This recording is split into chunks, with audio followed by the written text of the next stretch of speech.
जय हिंद सभी को। कैसे हैं आप? बढ़िया सब एकदम। तो स्वागत करता हूं मैं आप सबका हमारे इस YouTube चैनल में। मेरा नाम अभिषेक है और ये यहाँ पर इस चैनल के थ्रू मैं फिजिक्स और मैथमेटिक्स की वीडियो अपलोड करता हूँ। आज की जो वीडियो है वो फिजिक्स के रिगार्डिंग, अगर आप एनडीए, सीडी, एसएससी, एपीएफ या और भी किसी एयरफोर्स तक को आप में हेल्प मिलेगी इसको। तो किसी भी डिफेंस एग्जाम की अगर आप तैयारी कर रहे हैं तो ये वीडियो आपके लिए बहुत मददगार होगी। आपने क्या करना है, शुरू से लेकर के आखिर तक इस वीडियो को देखना है, उसके बाद हम लोग आगे बात करेंगे, ठीक है।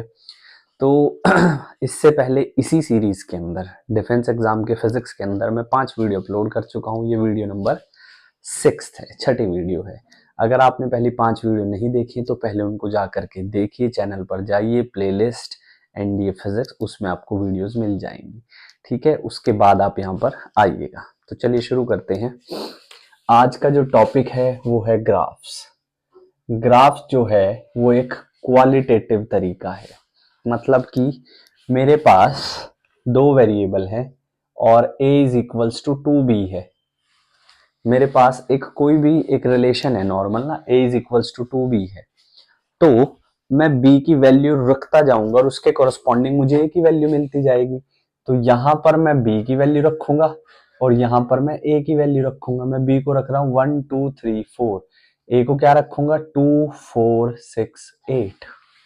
और जब मैं एक इनकी स्टडी करूंगा कि किस तरह का रिलेशन आ रहा है, ये आ गया 1 2 3 4, यहां पर आ गया b, यहां पर आ गया a, 2 4 6 8। तो कुछ इस तरीके का मुझको ग्राफ मिल जाएगा, कुछ इस तरीके का मुझको ग्राफ मिल जाएगा, ठीक है। तो ग्राफ हम लोग ऐसे स्टडी करते हैं। अब काइनेमेटिक्स के अंदर हमारे पास 3 ग्राफ आते हैं। कौन कौन से? डिस्प्लेसमेंट टाइम ग्राफ आएगा सबसे पहले, तो displacement time graph, displacement time graph आएगा। फिर आएगा velocity time graph, velocity time graph. और उसके बाद आएगा क्या? Acceleration time graph, acceleration time graph, ठीक है। तो हम मेनली 3 ग्राफ पढ़ते हैं, velocity, displacement and acceleration time graph. अब यहां पर आपके पास, अगर आप ध्यान से, मैं पहले बात करता हूं एक्स टी ग्राफ की, एक्स और टी ग्राफ की मैं बात करता हूं। एक्स टी ग्राफ का ये मेरे पास है, कुछ ऐसा ग्राफ आया है, ठीक है। ये मेरे पास पहला पॉइंट आ गया क्या? x1, no no no no, पहले आपको ये डिफाइन करना है कि x एक्सिस पे आपने t लिया है, y एक्सिस पे x, तो ये आ गया t1 x1 और ये मेरे पास क्या आ गया है t2 x2। ये मेरे पास क्या आ गया है t2 x2, ठीक है। अब यहां पर, यहां से आपके पास ये क्या आ जाएगा? ये आ जाएगा t1, एक्स एक्सिस कह लूंगा, आपके पास क्या आ जाएगा t1 और ये कितना आ जाएगा यहां तक, ये आपके पास आ जाएगा t2, है ना। हमारे पास जो है t1 और t2 की, ये हमने ग्राफ पे प्लॉट कर लिए हैं। उसके बाद आपने डिस्टेंस यहां से देखना है, x1 जो है वो y पे है तो x1 y पे आएगा। ये आ गया आपके पास क्या? x1 और ये आ जाएगा आपके पास क्या? x2। एक आ गया x1, एक आ गया x2। अब यहां पर मुझे इसको स्लोप निकालना है। स्लोप का मतलब वो कितना झुका हुआ है x हॉरिजॉन्टल एक्सिस पे, उसको स्लोप बोलते हैं। तो मेरे पास ये कितना इसका इंक्लिनेशन है x एक्सिस पे, उसको स्लोप बोलते हैं। तो मेरे पास ये कितना आ जाएगा? ये आ जाएगा मेरे पास x2 माइनस x1। ये मेरे पास कितना आ जाएगा? t2 minus t1। तो जब मैं स्लोप निकालता हूं तो मेरे पास स्लोप कितना आ जाएगा? Delta x upon delta T. अरे अरे अरे रुको, ये तो कुछ जाना पहचाना लग रहा है। तो rate of change of displacement with respect to time आपको क्या मिल जाएगा? वेलोसिटी मिल जाएगी। आपको क्या मिल जाएगा? वेलोसिटी मिल जाएगी। तो यहां से इसका जो स्लोप है किसका, डिस्प्लेसमेंट टाइम ग्राफ का, वो आपको वेलोसिटी देगा, वो आपको क्या देगा, वेलोसिटी देगा। इसी तरीके से जो मेरे पास दूसरा ग्राफ है, कौन सा ग्राफ है, velocity time graph, VT graph, VT graph, उसका जो मुझे स्लोप है वो मुझे अगली क्वांटिटी देगा, क्या देगा, एक्सेलरेशन देगा। जो वीटी ग्राफ है उसका जो स्लोप है मुझे वो क्या देगा, वो एक्सेलरेशन देगा। डिस्प्लेसमेंट का स्लोप क्या दे रहा था, वेलोसिटी दे रहा था, इसका स्लोप क्या देगा, एक्सेलरेशन देगा। लेकिन लेकिन लेकिन अगर आपके पास वीटी ग्राफ की थोड़ी सी बात करता हूं मैं, वीटी ग्राफ मेरे पास ऐसा है, ये मेरे पास आ गया है पहला पॉइंट, ये मेरे पास आ गया है दूसरा पॉइंट, इसको मैं कह दूंगा V2 और इसको मैं कह दूंगा T1, इसको मैं कह दूंगा T2 और ये मेरे पास आ गया V1। अब अगर मुझे इसका एरिया निकालना है, ध्यान से समझिएगा, मुझे इसका एरिया भी तो निकालना है, तो पहले तो मैं इसको ऐसे डिवाइड कर दूंगा, ये हो गया A, ये हो गया B, ये हो गया C, ये हो गया D, ये हो गया E। तो मुझे एरिया कितना होगा, पहले एरिया निकालेंगे ए बी सी डी का, प्लस फिर हम एरिया किसका निकालेंगे, डी ई सी का, तभी तो इस पूरे का एरिया आएगा। पहले रेक्टेंगल का एरिया फिर ट्रायंगल का एरिया, तभी तो पूरे का एरिया आएगा। तो जब इस तरीके से मैं एरिया कैलकुलेट करता हूं तो मुझे देखो क्या मिलता है, ए रेक्टेंगल का एरिया, ये लेंथ कितनी हो जाएगी, ये हो जाएगी T2 माइनस T1, और ये कितनी हो जाएगी, ये आपके पास आ गई V1। सिंपल, ठीक है। ये तो मेरे पास V1 ही आई है ना, ये आई है मेरे पास T2 माइनस T1, तो पहले का एरिया आ गया V1 T2 minus T1। DC पे आ जाओ, कितना होगा, हाफ इंटू बेस कितना है T2 माइनस T1, बेस कितना है T2 माइनस T1, हाइट कितनी है V2 माइनस V1, हाइट कितनी है V2 माइनस V1। तो यहां से ये तो आपके पास आ गया V1 delta T plus half, अब ये V2 माइनस V1 इसको मैं किसके इक्वल लिख सकता हूं, एक्सेलरेशन इनटू टाइम के, एक्सेलरेशन इनटू डेल्टा टी के, यही तो लिखेंगे वेलोसिटी को, और ये भी डेल्टा टी है। तो ये तुम्हारे पास एरिया बचता है V1T प्लस हाफ ए डेल्टा टी स्क्वायर। रुको रुको रुको रुको, फिर कुछ जाना पहचाना लग रहा है। अरे भाई, ये सेकंड इक्वेशन है मोशन की, ut plus half A T square. तो जो एरिया है वेलोसिटी टाइम ग्राफ के अंदर, वो आपको क्या देगा, वो आपको डिस्प्लेसमेंट देगा। एरिया आपको क्या देगा, डिस्प्लेसमेंट देगा, इस चीज का ध्यान रखेंगे, डिस्प्लेसमेंट देगा।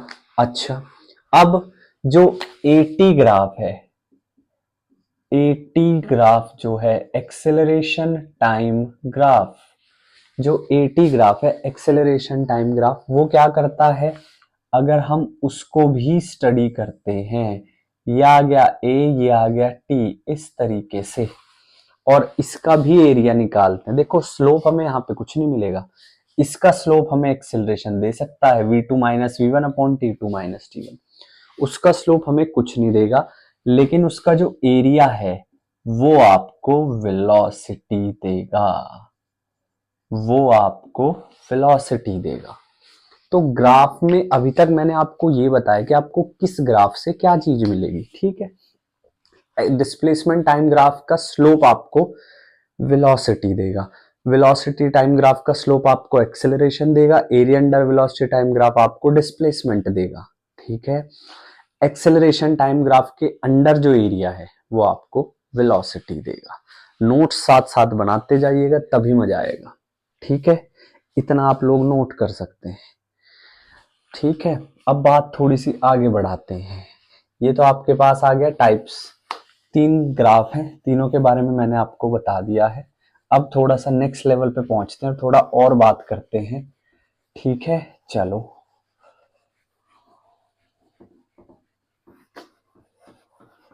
एक दो क्वेश्चन देख लेते हैं, थोड़ा और अच्छे से समझ आ जाएगा। मेरे पास तीन बॉडी है, 1 2 3, ये VT ग्राफ है, ये बॉडी 1 है, ये बॉडी 2 है, ये बॉडी 3 है। तो सबसे ज्यादा एक्सेलरेशन किसका आएगा? Which body has higher acceleration, सबसे ज्यादा जो एक्सेलरेशन है वो किसका आएगा? सिर्फ ग्राफ में देखकर ही तो बताना है, सिर्फ ग्राफ में देखकर ही तो बताना है। तो किसका आएगा? ये θ1 बना रहा है, ये θ2 बना रहा है, ये θ3 बना रहा है। θ3 सबसे ज्यादा है, θ2 उससे कम, θ1 सबसे कम। तो tan θ3 भी सबसे ज्यादा, tan θ2 भी सबसे ज्यादा, tan θ1 भी सबसे ज्यादा, यानी कि m3 भी सबसे ज्यादा, m2 भी सबसे ज्यादा, m1 भी। अरे भाई वेलोसिटी टाइम ग्राफ का स्लोप क्या होता है? एक्सेलरेशन ही तो होता है, तो स्लोप निकाल लो, एक्सेलरेशन मिल गया। यहाँ पे m3 m2 m1 है, m3 सबसे कम एंगल बना रहा है, सॉरी m3 सबसे ज्यादा है, m2 से कम, m1 सबसे कम। तो जो थर्ड बॉडी है उसका एक्सेलरेशन सेकंड बॉडी से सबसे ज्यादा होगा, उसका एक्सेलरेशन सेकंड बॉडी से सबसे ज्यादा होगा। बात समझ आई है? चलो एक और क्वेश्चन अगर हम देख लें, कैसे? ये मेरे पास है, इस तरह का ग्राफ बन रहा है, ये आ गया ए, ये आ गया बी, ये आ गया सी, ये आ गया डी, VT ग्राफ है। अब इसमें बताना है कहां पर वेलोसिटी कांस्टेंट है, कहां पर वेलोसिटी जो इंक्रीज कर रही है, कहां पर डिक्रीज कर रही है। तो रीजन बताना है एक्सेलरेशन की, एक्सेलरेशन की रीजन बतानी है, रिटार्डेशन की रीजन बतानी है, और तीसरा हमने बताना है क्या? Constant velocity. तीसरा हमने क्या बताना है? कांस्टेंट वेलोसिटी, कांस्टेंट वेलोसिटी बताना है। तो एक्सेलरेशन, ये देखो स्लोप, आपने क्या करना है? हॉरिजॉन्टल के साथ एंगल देखना है। अगर थीटा लेस देन 90 है तो स्लोप पॉजिटिव है, थीटा ग्रेटर देन 90 है तो स्लोप नेगेटिव है, थीटा इक्वल टू 0 है तो स्लोप 0 है। एक्सेलरेशन कहां हो रहा है? ए बी में। BC देखो कितना पैरेलल टू हॉरिजॉन्टल है, तो कांस्टेंट वेलोसिटी BC में। और CD में देखो आप, थीटा ग्रेटर देन 90 है तो नेगेटिव एक्सेलरेशन CD के अंदर। आई होप आपको चीजें अब थोड़ी थोड़ी और क्लियर हो रही होंगी। अब फिक्र मत कीजिए, अभी ये जो चैप्टर, इसके बाद हम लोग न्यूमेरिकल्स भी ट्राई करेंगे अगली वीडियो में, उससे में PYQ किस तरह के क्वेश्चन पूछे जाते हैं। ठीक है, चलो जी नेक्स्ट बात करते हैं अब, नेक्स्ट बात करते हैं अब। नेक्स्ट क्या है? किस तरीके से बताएं कि अगर हमें एक ग्राफ बता दिया जाए। चलो एक क्वेश्चन और, एक क्वेश्चन की और बात करते हैं, दो क्वेश्चन की। पहला ये आ गया x, ये आ गया t, 1 2 3। मैं आपको चार ऑप्शन देता हूं। Option A v1 equals to v2 equals to v3, option B v1 less than v2 less than v3, option C v1 greater than v2 greater than v3, option D none of these. ठीक है, none of these. And option, एक और question है, XT graph है, चार XT graph है ये, और तीसरा मैं यहां पे बना रहा हूं, ये है XT ग्राफ, ग्राफ, और चौथा मैं यहां पर बना रहा हूं XT।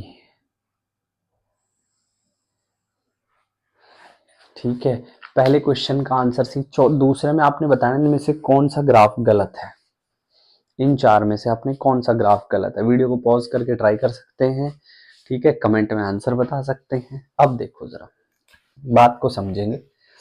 v1 equal to v2 equal to v3, v1 less than v2 less than v3, v1 greater than, हमें पता है कि जो स्लोप है डिस्प्लेसमेंट टाइम ग्राफ का वो क्या देता है, वो वेलोसिटी देता है। इतनी इतनी बात तो हमें पता है, लेकिन स्लोप तो आप एंगल टाइम एक्सिस के साथ देखते हो ना, बच्चे यहाँ गड़बड़ करेंगे। ये है एंगल, तो इस हिसाब से सबसे ज्यादा एंगल थर्ड का हुआ, तो सबसे ज्यादा वेलोसिटी थर्ड की, उसके बाद टू, उसके बाद वन। 90% बच्चे इसको करके आएंगे, जो कि गलत है। आपने एंगल देखना है किस एक्सिस के साथ है, याद रखेंगे इस बात को। इसमें आ जाओ, ये डिस्प्लेसमेंट हो सकता है, ये डिस्प्लेसमेंट हो सकता है, यहां से चला यहां तक पहुंचा, फिर रुक गया, फिर वापस आ गया। ये डिस्प्लेसमेंट हो सकता है, ये नहीं हो सकता। यहां पर देख लो, एक ही टाइम पर दो जगह वैल्यू आ रही है कई बार, ये, तो this can not be the graph of displacement. ये डिस्प्लेसमेंट का ग्राफ नहीं हो सकता। ठीक है जी, इतनी बात क्लियर है। चलिए, वीडियो सही चल रही है, बहुत बढ़िया। देखिए, पढ़ाई करते रहना चाहिए, ठीक है, पढ़ाई करते रहना चाहिए, बहुत जरूरी है, बहुत बहुत बहुत जरूरी है। हम एक ऐसे टाइम में जी रहे हैं जहां पर इंफॉर्मेशन का एक्सेस बहुत इजीली अवेलेबल है, ये भी बहुत ज्यादा chaos क्रिएट करता है माइंड में। तो फोकस्ड रहिए, अपना फोकस सुधारिए, फोकस बहुत जरूरी है। चलिए कुछ ग्राफ्स देखते हैं। अगर y इक्वल टू एक्स है, अगर y इक्वल टू एक्स है, तो ग्राफ आपके पास आएगा ये वाला, ये वाला। अगर y equal to x square है, तो ग्राफ आपके पास आएगा ये वाला। अगर y equal to X cube है, तो ग्राफ आपके पास आएगा ये वाला।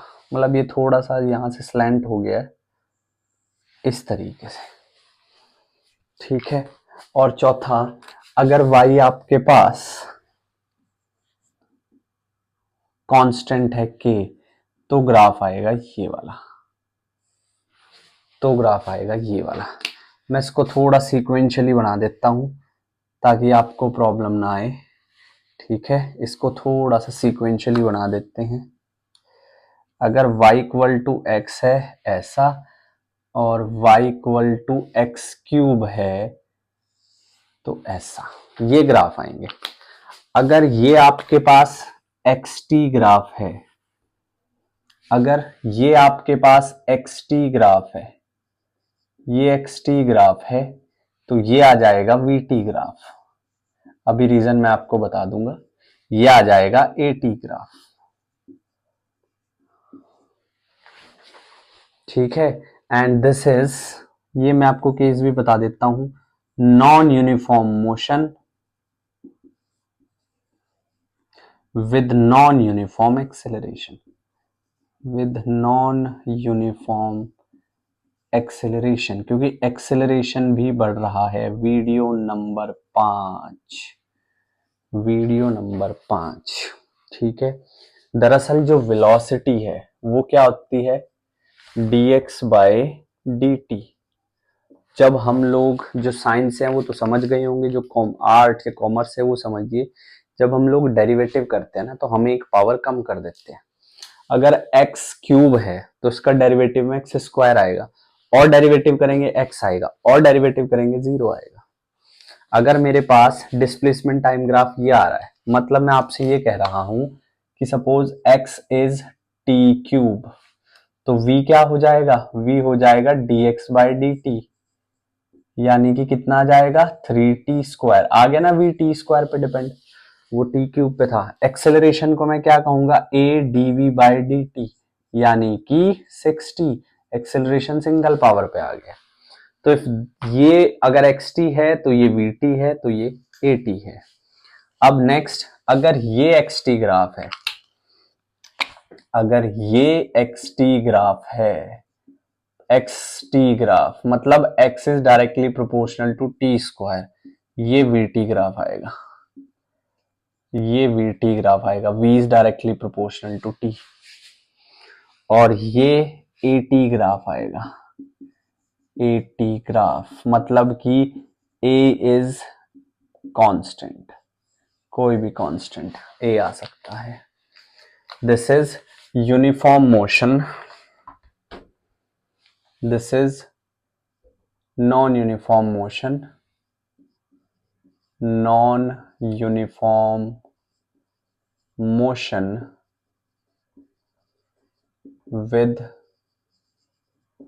Uniform acceleration.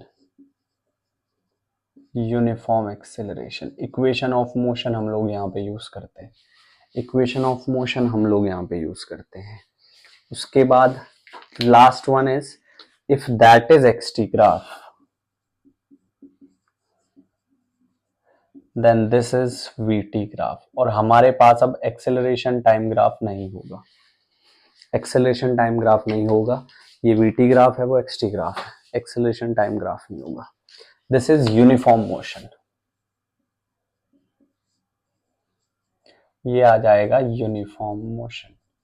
ये आपका एग्जाम में पूछा जा चुका है कि if acceleration time graph is like this what will be displacement time graph, parabolic, y is equals to x square, parabolic. तो आई होप आपको चीजें बहुत ज्यादा क्लियर हुई होंगी, इसी तरीके से आपको क्वालिटी कंटेंट मिलता रहेगा। ठीक है, चैनल पर नए आए हैं, कंटेंट अच्छा लगा है तो सब्सक्राइब कर लीजिएगा, दोस्तों के साथ शेयर कर दीजिएगा and make sure you are using the internet in the right way. ठीक है, because that will help you in long term, long term में वो हेल्प करेगा। ठीक है, तो अगली वीडियो में मुलाकात होगी, कुछ क्वेश्चंस लेकर के आते हैं। ठीक है, तब तक पढ़ाई करते रहे। Thank you so much for watching the video. जय हिंद।